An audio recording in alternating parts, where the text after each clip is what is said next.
हे बघा, मी कालपर्यंत भारतीय जनता पक्षाची भूमिका मांडत होतो.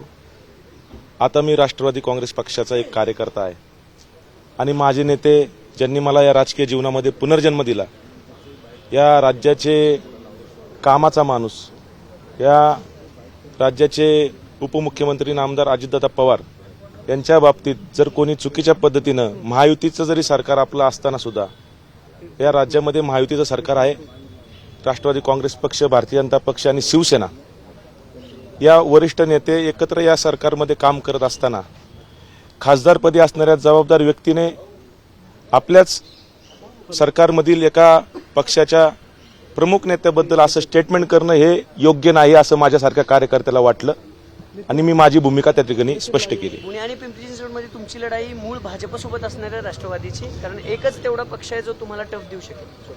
हे बघा, पुणे आणि पिंपरी चिंचवड एवढ्या मोठ्या लेवलला बोलायला मी काय एवढा मोठा नेता नाहीये. मी कार्यकर्ता म्हणून माझी लढाई आहे आणि एका कार्यकर्त्याच्याच चौकडीतले प्रश्न मला तुम्ही विचारा. मी खरंच लहान कार्यकर्ता आहे. कालही तुम्ही एक व्हिडिओ पोस्ट केलेला होता ज्याच्यामध्ये चंद्रकांत दादा तुमचं मुख्यमंत्र्यांशी बोलणं करून देत होते फोनवर. तर तो व्हिडिओ कधीचा आहे, काय आहे आणि तुम्ही तो काल का पोस्ट केला? तो व्हिडिओ ज्या दिवशी चंद्रकांत दादा पाटील यांना राजकारणात पुनर्जन्म भेटला, मी माघार घेतल्यामुळे त्या दिवशीचा आहे.